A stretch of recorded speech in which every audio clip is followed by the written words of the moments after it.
So, as you know, on this podcast, we talk a lot about change and growth. It is what basically drives the topics of most of our episodes. And I thought for this episode, we can talk about different signs that show that you are growing in life. And I don't mean that you're growing age wise, I mean that you're like, Hey, when you came to me with we that have to be subject, clear. I was like, what kind of growth are we talking about? Physical growth or something else? We have to be clear here so that there are no misunderstandings. So I gathered 7 points, which I think are the most obvious and important ones. I'm sure there are other points out there, but these are the things that I came up with. Maybe you will agree with some of them, maybe you will disagree. So let us start with the first one, which is increased self-awareness.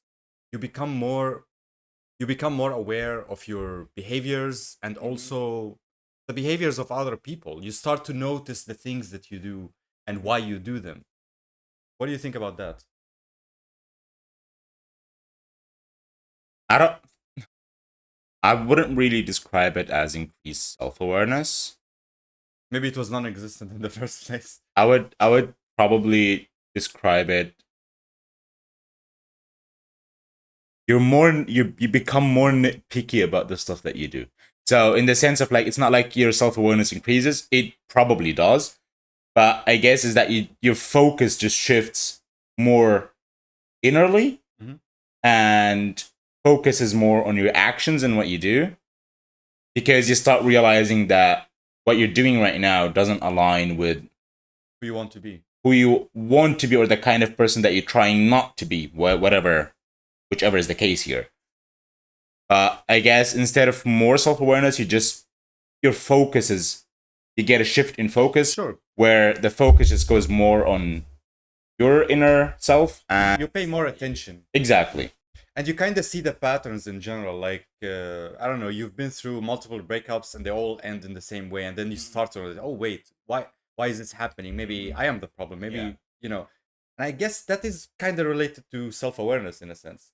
It is. But I wouldn't say it's just self-awareness, it's just awareness in general. Like, not just to your own patterns, but the patterns of other people. Like, why they do the things that they do. And that's a sign that you are not in autopilot anymore and you're more conscious of things that are happening around you. In a more philosophical way, I would be describing it as, you kind of get that it's like you disconnect the physical and the spiritual consciousness, whatever we're calling it here. But it's like you stop being like, this is you, and then your consciousness, or your spiritual, or your spirit, or whatever you want to call it, just goes like up there and is able to look at you and kind of have like a neutral perspective of what you're doing. A little bit of detachment, I guess. Not just detachment. I'm missing the words here. Gee. Can you describe it maybe? It's like you're disconnected from your physical self, and from the physical world, in order to be able to absorb who you are and absorb the people that are around you, which is kind of like self-awareness, but in a more philosophical way. You have this distance between From your thoughts and emotions, I guess. not just this, but like just distance overall. Because like for me, I remember when I started with that kind of stuff, or when I realized that I'm having the distance first, it felt weird, because it always felt like, like I'm not stuck in my physical body anymore, but I'm able to observe everything from a third person perspective. You know what I mean? Exactly. And I'm able to like gather more information and more data, and able to analyze things more, which was the beginning for me, of course. Yeah, that kind of makes sense. Another point that I think is really important is just being open to change in general.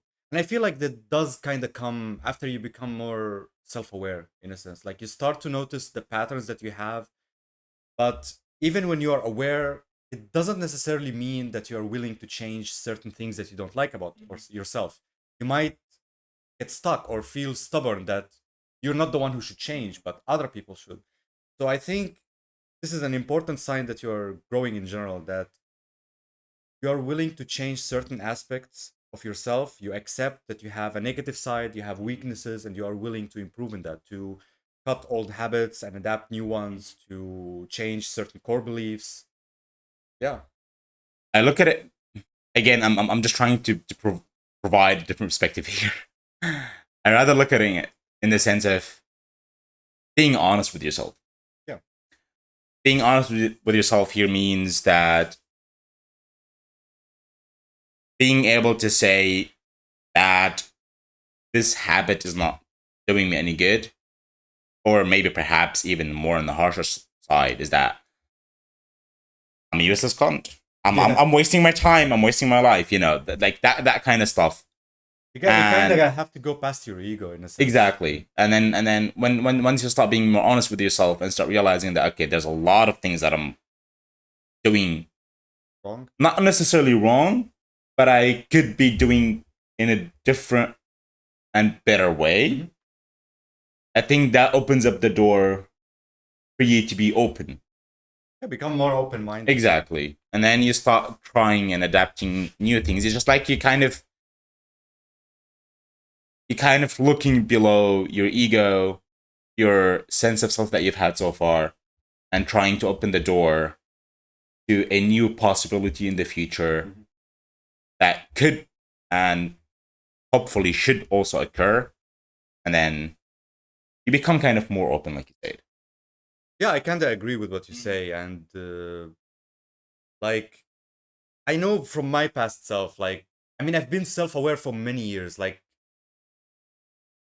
I've known the way I behaved and the things that I did wrong and the way I treated people, where like even when I'm doing the thing, I'm aware that I am doing it, but I was still not willing to change anything about it. Even when people tell me, hey, this is not a good behavior, you should change this, I would just become self-defensive. My ego would stand in the way and I wouldn't change anything. And that took really long time to actually realize that maybe I should change these behaviors, and I can change them.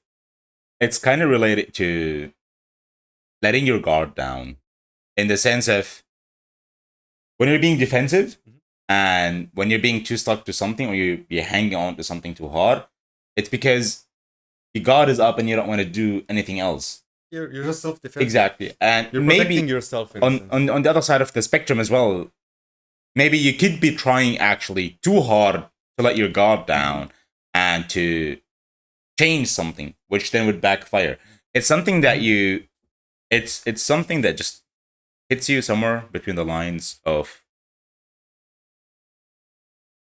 you know, we always say that time changes everything and time heals all wounds. And we've talked about this before, and we've said it's not only just time, it's also you and the decision you make and this and that. But the more time passes on, the more I realize that time is actually a big factor.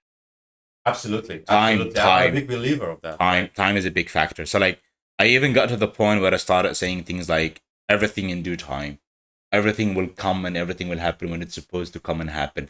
But at the same time, I'm only able to say this nowadays because I know that when I'm working on something, I'm also planting the seed for something else. So when I'm saying like everything in due time, or will come when it's supposed to come, that's because I'm already planting the possibility and opening the doors. So I'm already planting it in my brain and trying to remain open to that possibility or that idea that it's going to happen at some point, without trying to force it or forcefully, you know, grow the seed. But I'm just like, you know what I mean? That's kind of the meaning of like growth in general. Why exactly. Why this word, exactly. Really meaningful, because when you're trying to water a plant, if you water it too much, that's also not a good exactly. thing. There is a certain pace that you need to have, and time does play a role as long as you're taking action. Darwin? Of course. Did Darwin say that? I don't know who said that, but somebody said that. They said that something between the lines. I once watered a plant, a rose, too much, and ended up killing it. Yeah. But exactly. The poem is actually more related to love than it's related to this kind of stuff. Still, you can make the connection. I mean, it's all up. The best connection that seem unrelated. It's all up to the person who's interpreting the poem. The best connections tend to feel and seem unrelated sometimes. Yeah, but they kind of are. Another point that I feel like it's difficult for us to understand, and many people struggle with, including me to this day, which I did improve at it, but it's still something that stands in the way sometimes, which is setting better boundaries, setting boundaries with yourself and with other people, which I kind of related to self-discipline when it comes to yourself and to know when to say no to other people. It's kind of related to the same thing of setting boundaries in general, to know where to set these boundaries and why you are setting them. What are you trying to, like, you're kind of protecting yourself from negativity or things that will let you down or bring you down in general, whether it's bad habits or toxic people in general. Everybody talks about setting boundaries, and everybody talks about this and this. And something about it always bothered me, to be honest. Well, for starters, to be honest, because I didn't know how to set boundaries in the past. And then I started setting boundaries, and right now I'm in the phase of like, I'm not setting that many boundaries again. But it's not that I'm not doing this again for people pleasing, but for their rather because I'm kind of taking a different approach to setting boundaries, which is because you can set boundaries all you want, but it depends on the person that's perceiving the boundaries. You know what I mean? So if the person doesn't respect a boundary, they're gonna keep on challenging that boundary, and then you're gonna keep on setting it again. Yeah. And some people are not gonna challenge it, but rather they're gonna go way beyond the boundary and just break it completely for you. And some people are gonna respect it, and some people are gonna be this and this. So it's like there is no pleasing anyone when you're setting the boundary. The point is not pleasing people. It's about you. It's not about other people. That's the point. But at the same time, when it's about you, sometimes it's causing you more stress than not. That at least that's how I look at it. Because like if every time somebody does something and I have to set a boundary and then they try to challenge it, then it's not going to be that fun for me. But so the solution that people came up with, or some people mentioned, is to walk away. Exactly. I don't know about that. Is exactly why I said that I struggle with this, because I've been for a long time I've been setting the wrong boundaries, or like as you said, going away or just shutting people off, and that's not the right boundary at that moment. Yeah, So I don't know. Struggle. For me, it became less about setting a boundary. Of course, I've got my extreme boundaries. By extreme, I mean the boundaries that I would not let anyone break. Yeah. But those are like really, really, it's like extremely rare for somebody to challenge these, because it's boundaries that are like the exceptions of the daily interaction with anybody. They're like literally the exceptions that almost never happens. It's a rarity for somebody to get to that boundary. But the other boundaries on the smaller scale, technically, I don't really set them that much anymore. But rather, it's like, which is probably the hard and the harsh way of dealing with it. If somebody is not going to respect the basic boundaries of a human being, then I don't need to interact with this person in the first place. But see, that's the thing. Like, it became more, like I said, for me, it became more about, I don't want to deal with having to set the basic boundaries of like, so say somebody wanted to hang out with you and you say no, and then they try to push it. It's like, that's going to cause me more stress than not. So instead of this, then why would I bother with this kind of people? But that's kind of is a boundary. For me, that counts as a boundary, that you don't interact with these people. You don't get close to this type. That is a boundary. That boundary you set with yourself, that you don't interact. For me, that is a boundary. Maybe you see it differently, but that's a boundary. Maybe we have. I'm not gonna interact with narcissists. Maybe the definition of how you set a boundary is differs kind of between. It's also subjective on how you set it up. Sure, absolutely, it's absolutely subjective. Okay, but I do feel like I did say it is a constant struggle. Like, I know I improved at setting boundaries, but there will still be times where I'm like, I let my guard down and I'm like, people pleasing and saying yes, and then I realize that then I'm setting boundaries again and going back to the state of like shutting people off or focusing on myself. It's always this like constant shift, I guess. It's still something that I'm trying to balance, but I do think that is a big sign of that you are growing in general, that you have changed things about yourself, and now you're ready to set certain boundaries, that I'm not gonna do this behavior anymore. I'm not gonna meet with this person with whom I engage with this certain negative behavior. So you cut that off. That kind of is like a boundary that you set.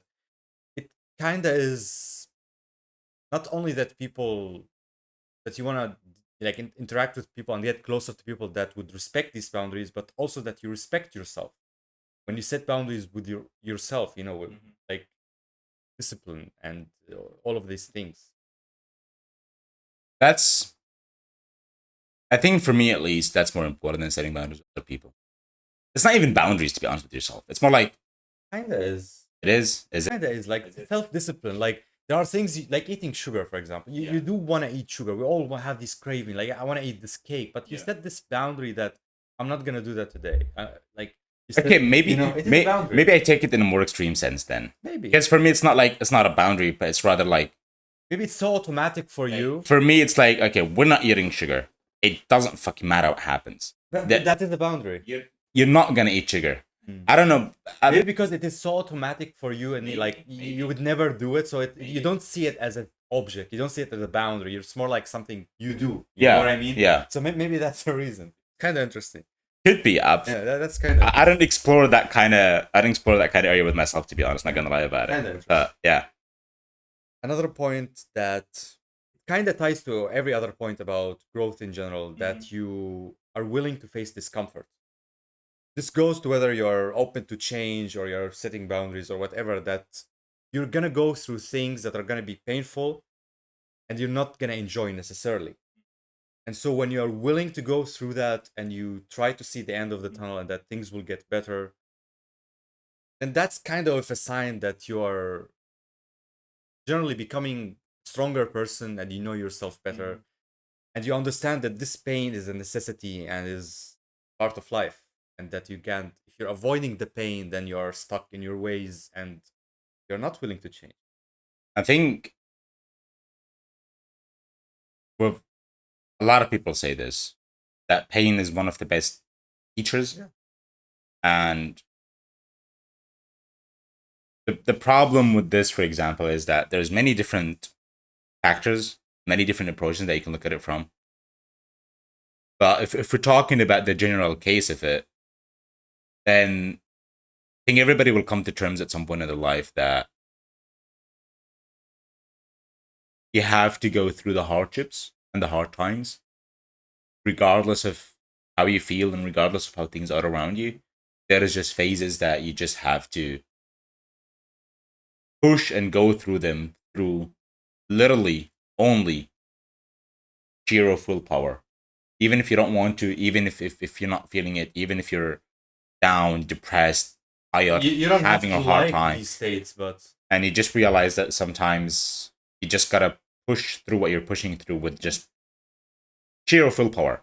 that kind of, And- I mean, that kind of sucks. But you need to accept that it's part of life in general. Then that Then yeah, it's not just this. I feel like once you realize that all the hard experiences and the hardships that you went through kind of shape who you are, Mhm.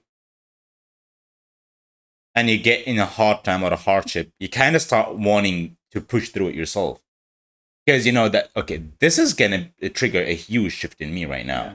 Once I get through, you know, we talked about the like a future, bulls and the mindset. cows, you know. Yeah. Exactly. And then at some point you start realizing like, okay, the best way to get through the storm is to actually just, you know, Just with it. run straight toward it and go through it instead of running away. Exactly. And then you'll realize and learn at some point, like I said, like that these are the moments that shift something in you and change you, whether for the better or for the worse, but they shift something in you and they change you. And change, in my opinion at least, is for the most part good. So at some point you just stop wanting to go through the hardships and the hard times in yourself. Because you know what's on. In most cases, you know what's on the other side. You know but it's you're gonna easier. Learn something, and it gets easier. You know it's easier to go through them than it is to run away from them.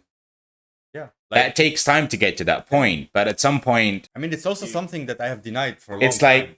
like the quote that goes like, it gets, it's from a show, but I can't remember the show. The show where with the animal characters in it. BoJack Horseman. Yep. I'm kind of a nerd, so. I don't even remember the characters' names. And Cat? no, the The character's name, the horse.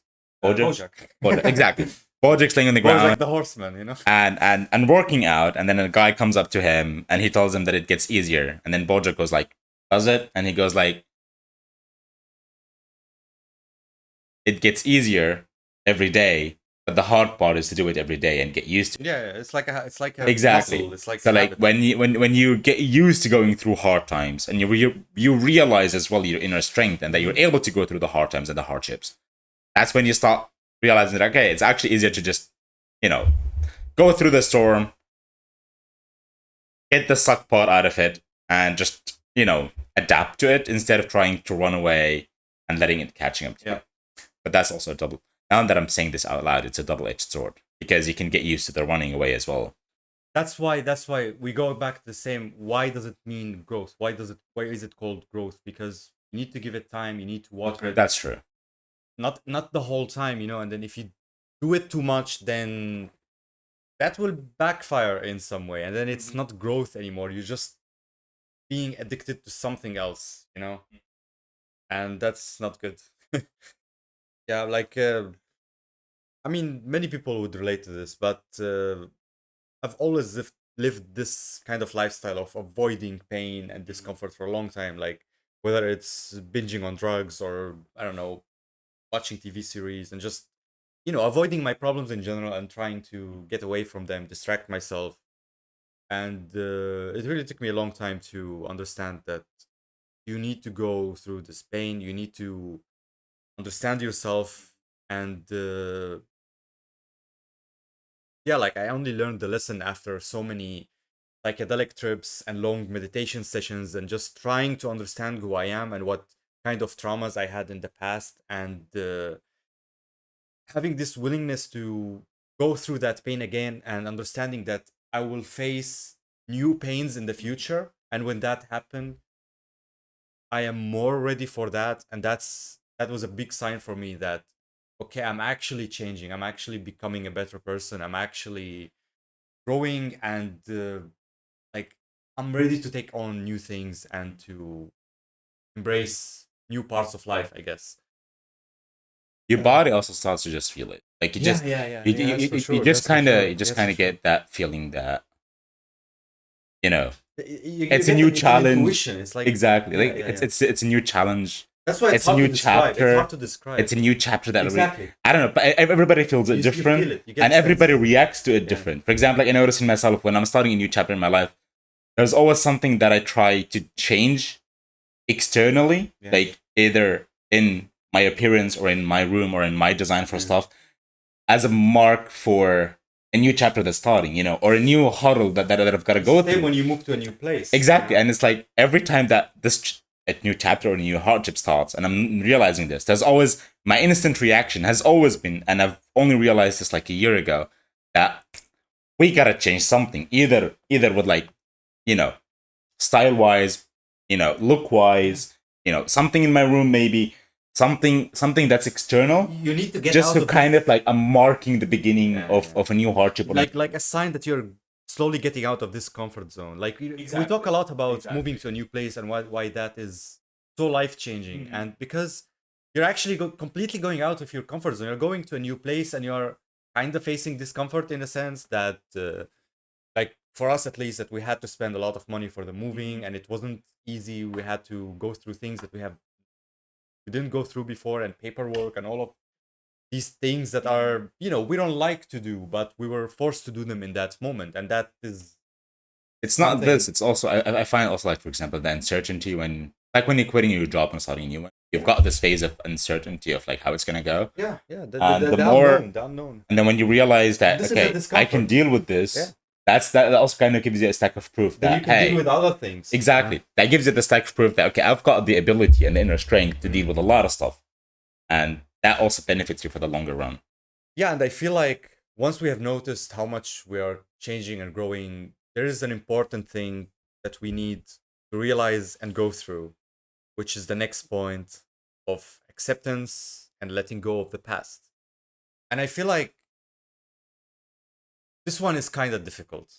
I mean, for me at least, because even as I started with my productivity journey and becoming a better person and changing certain aspects of myself, it was still really difficult to let go of certain things of the past, like these traumas. Like, sure, I kind of started to reframe them and understand them better, but it was hard to let go of the resentment and these negative feelings, you know.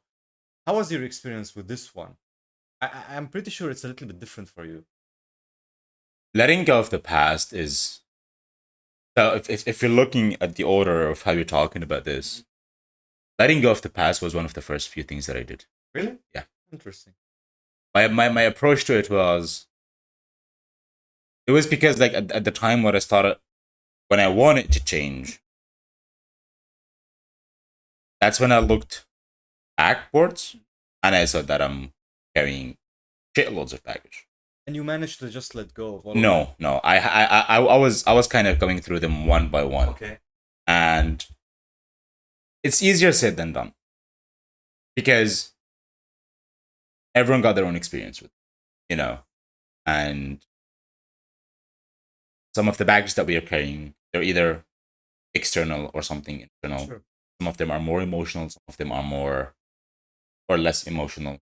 Some of them are on a really deep level that kind of shape your values and your who you want to be or who you don't want to become.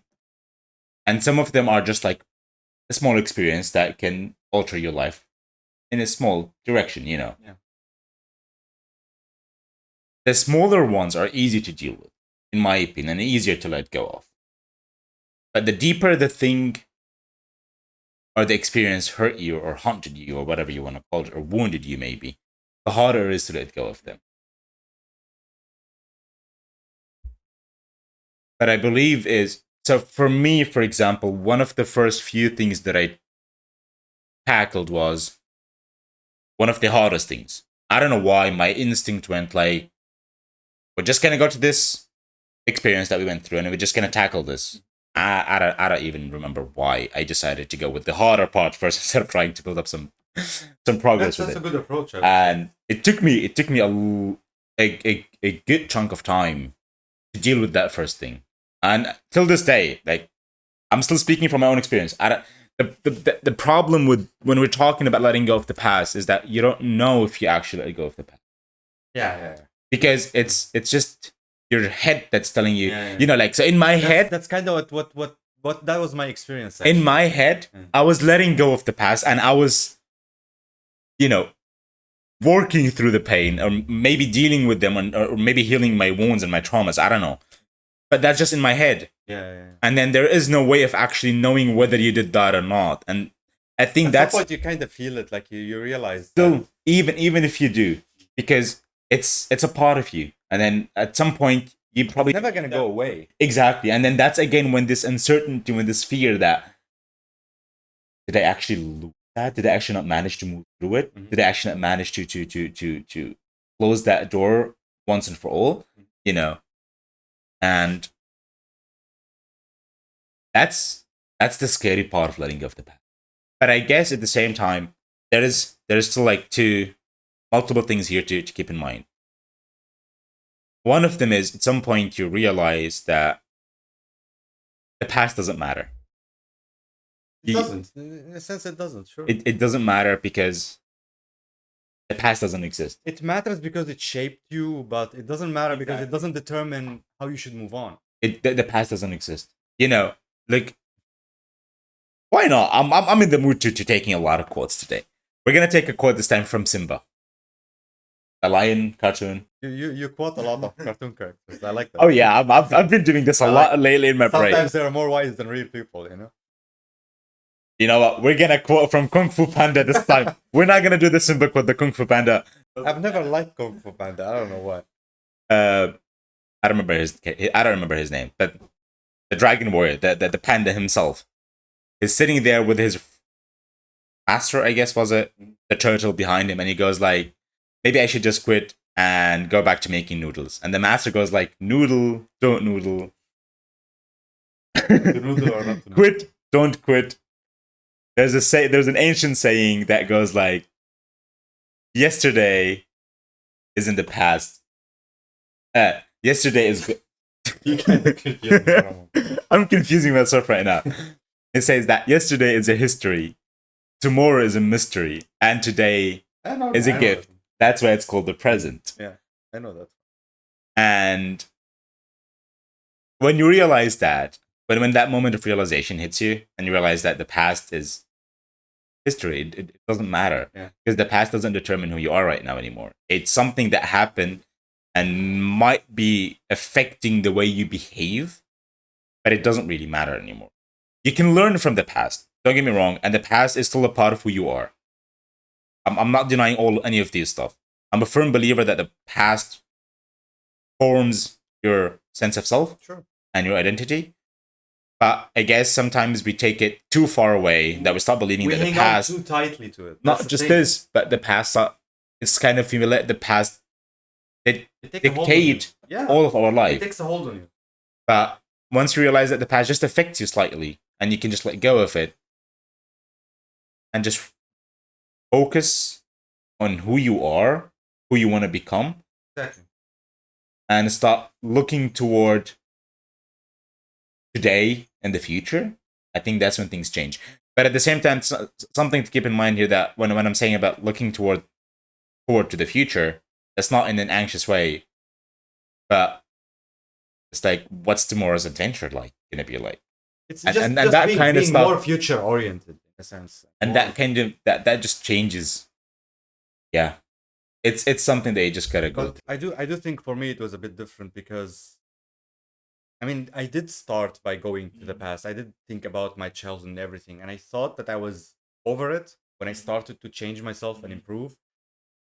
But then I noticed with time that I still hold too much resentment and hatred when I talk about certain things about my culture that I didn't like, or whenever I went to my parents to visit them, they live in another country, and they would say things that would just make me really heated up inside. I'm like, I don't want to listen to them. But the moment I realized that I'm actually started to let go and reframe these experiences is when another time I did go, which was like 1 year ago or something, I went to my parents again. They would say these same things and they wouldn't affect me whatsoever. Like this whole deep negative emotions, they just went away. I would just see what they say in different perspective. Oh, they don't know better about this. This is was their experience. You know, just I completely reframed that and I actually let go of all of these things that I was victimizing myself of. So yeah, maybe this point is something that people go through in the beginning of their journey, you know.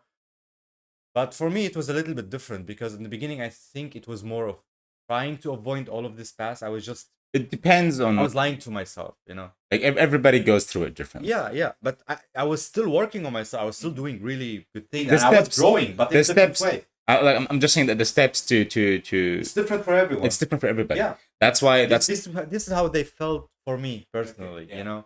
But I'm sure that everyone goes through things in a different way. Maybe only awareness is kind of maybe for everyone because you need to cultivate this sense of like what's going on around me, what's going I on. guess so. inside of me, It's you know? one of the most steps Yeah. that one of the most common first steps Yeah. in Exactly. in such a journey, Exactly. because you need to be aware of what You need to know, like you need to have be an like autopilot. realize what you're not, or what you don't want to be, and Mhm. who you don't want to be surrounded Yeah. with, Exactly. and that's when things start kind of changing. And something that is really tied to letting go is also forgiveness yourself of other people. If you're letting go of things, then you kind of need to forgive yourself as well for the things that you did in the past that you don't like, certain behaviors, and also forgive other people for harming you, for saying bad things about you. Sure, they did wrong thing, but when you let go of the past, you have more of this capacity to, you know, just forgive them. It's something that happened in the past. You're not interacting with most of these people anymore, and if they are your family, you need to forgive them anyway and find middle ground somehow. How can you stay in contact with these people? And that's a big one, a big sign of growth, I would say. That's, Like a really big one. I guess, around then is when You're kind of your ego just- starts to die. yeah. It's not really. It could be your official ego death, but Well, it doesn't have to die, but you're not. it's the beginning of letting go of your Exactly. ego. It's not dictating you. You're not. Yeah. Your ego doesn't have a hold on you. It's still there. It doesn't have to completely die, but like just the willingness to forgive someone that you hate. That's a big one. Like that's really difficult thing. I struggled so much with that. I still struggle with it sometimes. Yeah, and this brings me to the last point that I think, I mean, for me at least, only recently I started exploring this one because it took me a long time to heal from many things, accept so many things about myself and the world. And that's where I started to seek meaning in life, trying to find purpose. However, you want to define this purpose. For me, it's just like doing things that matter to you, doing things that are important. You stop caring about the bullshit and the things that don't matter whatsoever, trying to please other people. I'm a little bit neutral on that one because I feel it's mostly due to the fact that we're too self-aware. You know, I've said this multiple times. It's from Alan Watts. It's not my own quote. Alan Watts said something to the lines of that we humans fell from grace when we became self-aware, or self-awareness is the moment when we fell from grace. And I think it's due to our self-awareness that we worry too much. Absolutely. We worry too fucking much. We worry too much about having a meaning in life, about being able to forgive people, about letting go of the past, about letting our guards down. And I feel like if you tell people that there is no meaning in this life, there is a subjective meaning. I'm talking Exactly. about the subjective. There's a subjective meaning, sure, but at the end of the day, there is no objective. There is In my no opinion, meaning. There is no objective meaning. It's not in a nihilistic way, but it's rather more like It doesn't have to be. it's more than like We are the one creating the we meaning. worry about we want to have a meaning, all right? We want there to be a reward at the end of the suffering. We Not necessarily worry that. about that we are living the way that we want to be living, or that we're having a good life. We worry about this and that, and then we just start kind of creating a sense of suffering, and we start looking for our life to have not just a purpose, but also for our pain to not be meaningless. We Sure. seek meaning for that as well. And I feel it's all just because we're too self-aware. And sometimes, Yeah, I don't know, we I don't know if this is the right thing or not, okay? It's just something that I'm kind of starting to realize and do a little bit more lately as well, which is I don't want to be self-aware, at least not in the sense of like, Not too much self-aware. exactly. Like sometimes Then you become neurotic. I just don't want to have a meaning, I don't want to have a purpose. I don't want to have any of this. Sometimes I just want to be Just be. in the moment, just Yeah. be there. Whatever it is, it could be just literally standing in the middle of the street and feeling the breeze against my skin. That's kind of difficult when you're too self-aware. Exactly. And we only seek this meaning because we are self-aware. Yeah. So for this one, I would stay a little bit neutral, because I know that it's good to have a subjective meaning in your life, but at the same time, I know that it could destroy you. Destroy you in the sense of it could make your life really painful, and could really lead you down a path that you don't actually want to go through. But it's because of this meaning they end up going through that. Yeah, I think we are a little bit different on this one, but what I mean by meaning, for me, is just doing things that matter. Like, But becoming a better person, doing good things. Again, look at it like this: the things that matter, they only matter because you're too self-aware. Because your self-awareness is Absolutely. telling you that they matter. If you didn't think about it, you wouldn't be like, okay, this is meaningful, or this matters. It's just because that But we look at are it- aware of that. But look at it at the people who do good things without seeking anything in return. I'm not there yet. I'm honest here. I'm not there yet. But there are these people, and I feel like these are the people who are mostly glowing, because I don't think they were born this way. I'm pretty sure that they've been through things and they've managed to find a way to reach this state at some point, to become this just good energy that are willing to do good things for other people, not for themselves, but more like just to spread goodness. And this is kind of is what feels like finding meaning, finding purpose, not for the sake of you, but for the sake of giving back. If you ask them, I'm pretty sure they would. Sure, it would make you feel good, but No, but if you ask them, I'm pretty sure they wouldn't. They would say the opposite. They just do what? it's like the guru. What's his name? Like Sadra Guru, Uh, the Indian guru. yeah, I know which one you mean. That's I for know me. what It's guy you like mean. it's like the pinnacle of growth. Like Yeah. you know But what I mean. I'm pretty sure if you ask them about the meaning, They would say there is no. Yeah, no, exactly, exactly. I can't see that. I You can't know? see that. But from my perspective, because I am too self-aware, kind of neurotic sometimes, that it's hard for me to see it from that way. Like even when they say these sentences, I try to relate, but it's hard for me because of this self-consciousness, and I feel like I'm kind of the same. But like I said, like recently I'm just starting to realize that maybe there is no meaning. yeah, Maybe there shouldn't be a meaning for this. I'm just exploring that. maybe we can switch the word meaning with just spreading goodness, I guess, like doing good things in the world. That's where you're like also growing further. You stop with all the self-indulgence and going in arguments with people and shouting at others, and you do the opposite. Not because you're forcing it, but because this is what you want to do, what your experiences have taught you, and all of your traumas and everything that have made you reach this point of acceptance and moving on and just wanting to do good for yourself and other people, of course.